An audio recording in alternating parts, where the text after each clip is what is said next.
call from an inmate at the county jail. This call is subject to recording and monitoring. To accept charges, press 1. To refuse charges, press 2. Well, hello, Becky. How you doing? Yeah, I know. Well, nobody promised it would be a rose garden in there, but it is what it is. So, how you holding out?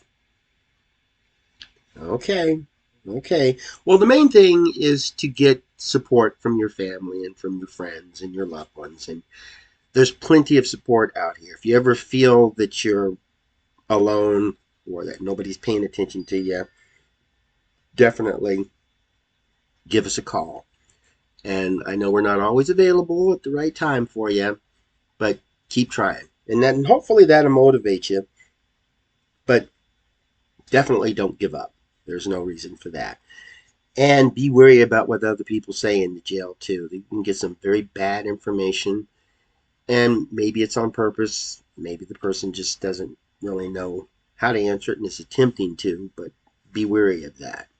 Even with the jail officials, you have to be careful. Okay, good. I'm glad to hear that.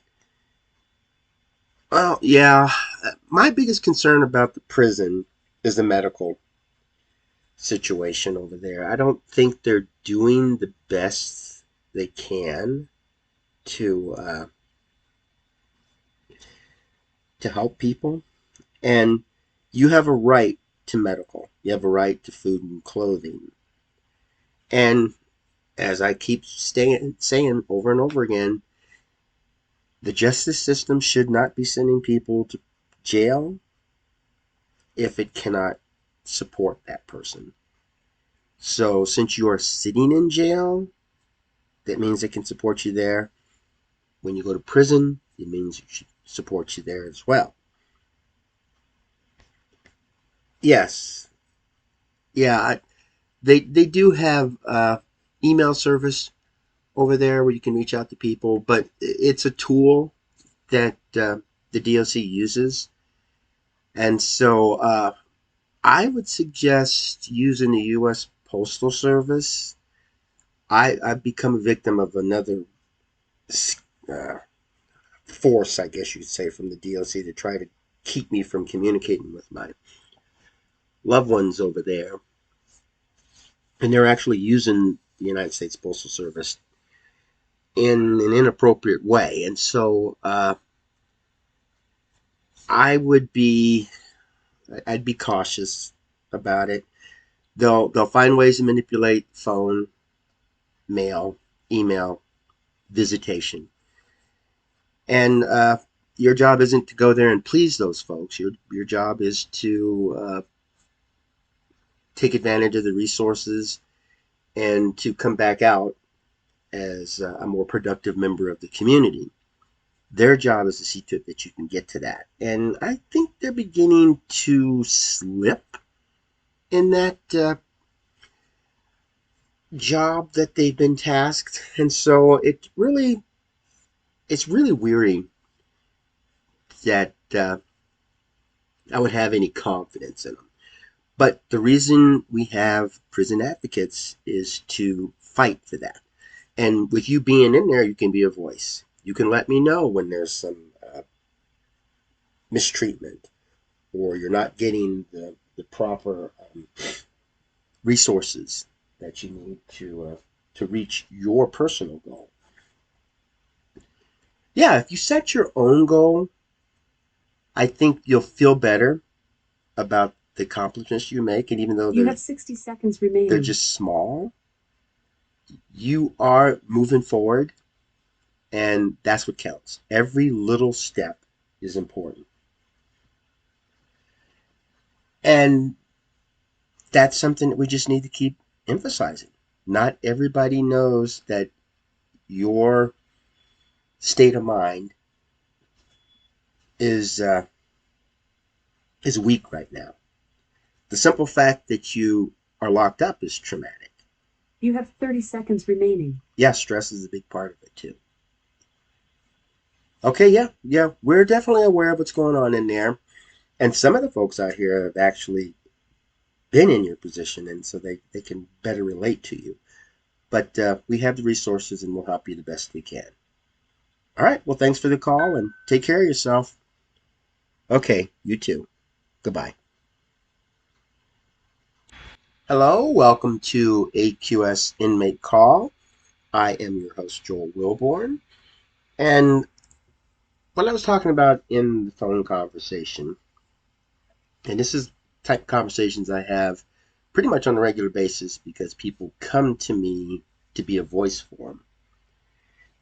Now, I received a communique from a person in the Washington State Penitentiary.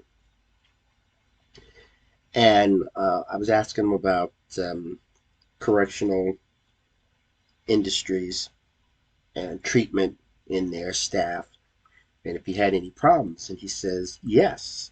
In fact, on Christmas 2024, lunch, GF Christmas meal, had gravy in the meal.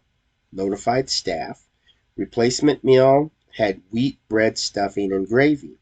Tried to rinse the turkey. Had mild abdominal cramps from residual exposure. Has been an awful Christmas. I want to sue for damages as nothing can change. CI Food Services evil. I can no longer endure their mental and emotional abuse. Please help me. We are all suffering under the suppression from correctional industries. Now, I've did a segment on correctional industries, and I'm not a big fan of them because it's more like you have let's say you're a rich person and you have a big mansion and you have a few kids, and then you have staff that you hire, and you're on business trips a lot. So the staff is mainly, well, I wouldn't say mainly, but the staff takes care of the children as well as the household and other duties that you assign. And let's say that while you're there, the staff is real courteous and respectful, and they do their job perfect. So you're very happy with their work. But once you leave, they treat your family, namely your children, really bad. Kind of like a way to get back at you.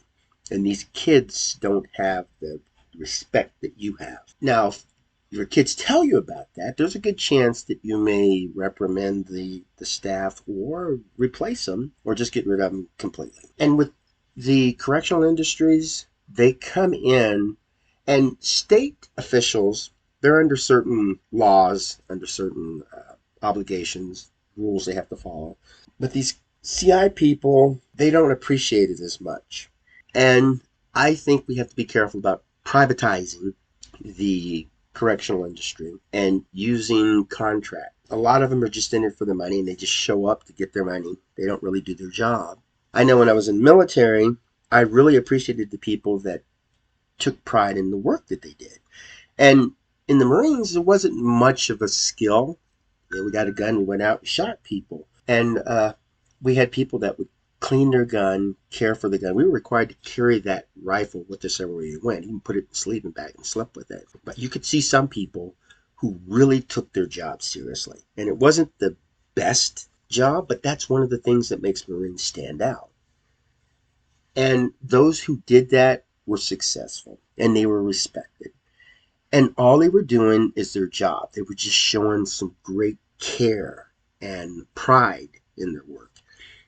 I don't see too much from the correctional industries that sees pride in their work. And a lot of the state officials, even federal officials, don't show pride. But they get this point where they're better than the people that they're working with. And that's what we need to keep an eye on. Where a lot of the world is concerned about items like weapons or position or even resources, that these things need to be modified and changed to force people to not commit a crime. The real issue is the mental state. Now, when this individual communicated with me and asked me for help, I did what I could. I formulated a letter so that he could send it off, and maybe that will work. He said his emotional state, his mental state was at risk. That's a good indicator of what's going on inside those prisons. Now, when I did my story on Clyde Barrows of Bonnie and Clyde, he had that mental stigma. He was actually upset about the way he was treated in prison. And when he got out, he tried to get back into the good life, but he was harassed.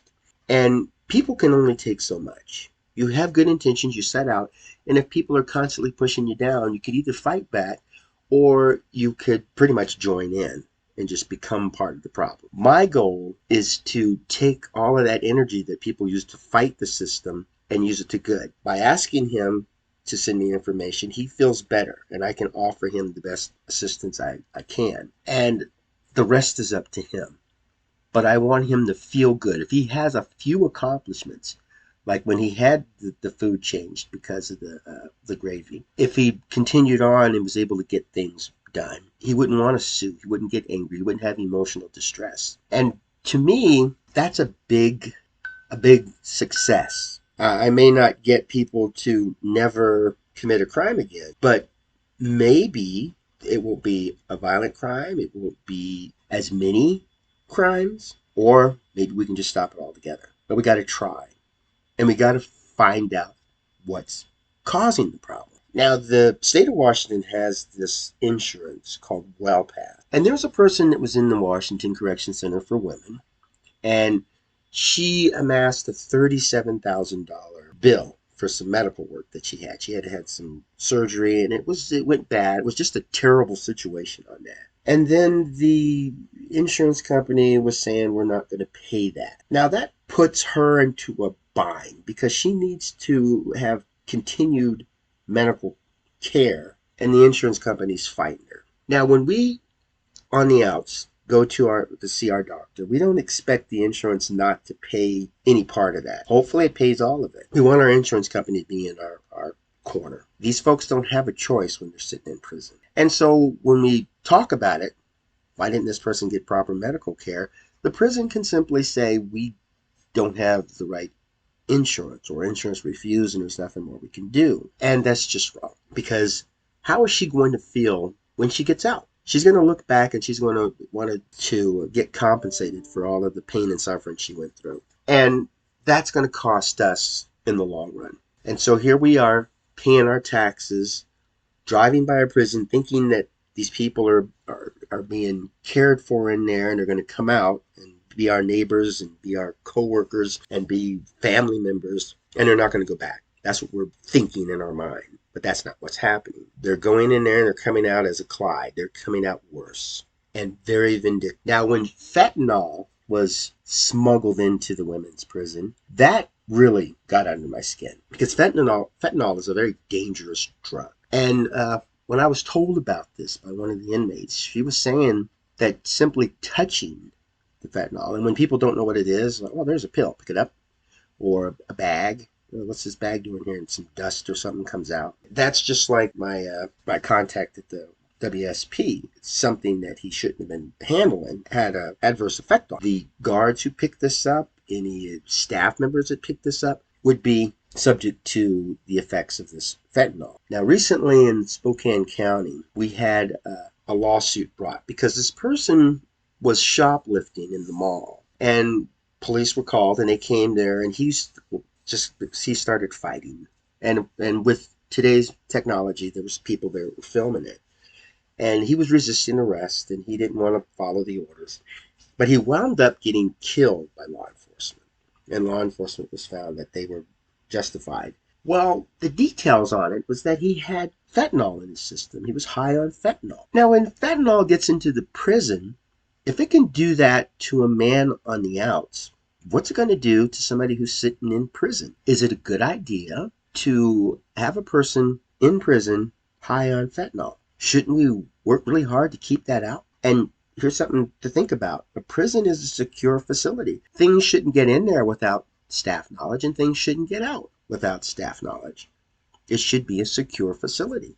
Your home is more secure than WCCW. And I don't know why the staff wouldn't want to think that keeping fentanyl out is a good thing. Now, I know they kept it silent, and a lot of the stuff that's told to me isn't broadcast. That's why we have prison advocates. It'd be nice that we could all do something else. But as long as they let fentanyl into the system, as long as their insurance doesn't cover the care, or if staff doesn't take any pride in their work, then we're going to need prison advocates. We're going to need somebody to speak out. And most importantly, we're going to need that information to get out because they're not going to volunteer on their own. I know when I went up to pick up a person from prison from WCCW years ago, one of the staff members came out and said, I hope you make it. Everything works out for you. I don't want to see you come back. And she was looking at him kind of nervously. And as we were riding away, she was saying, that guy, I don't feel comfortable around him. And he was sending her messages through Facebook. And he apparently went after she was telling me this, because usually I get my stories after the people get out of prison and on the ride home. And she was telling me that this guy was hitting on her while she was in prison and giving her gifts and money and stuff. Well, I could understand him wanting to help her out, wanting to see her do better, and maybe impress her. I mean, men have different ways of impressing women. Same thing, women have different ways of impressing men. Is this a good way to handle it too? She didn't quite feel comfortable with it, but the fact that he came out and was greeting her impressed me. It's like he wanted her to do good. I just didn't know the backstory until later. Situations like that also could cause some trauma, some stress, and some, make people feel uncomfortable. One of the inmates at the prison had a guard tell her that he wanted to have sex with her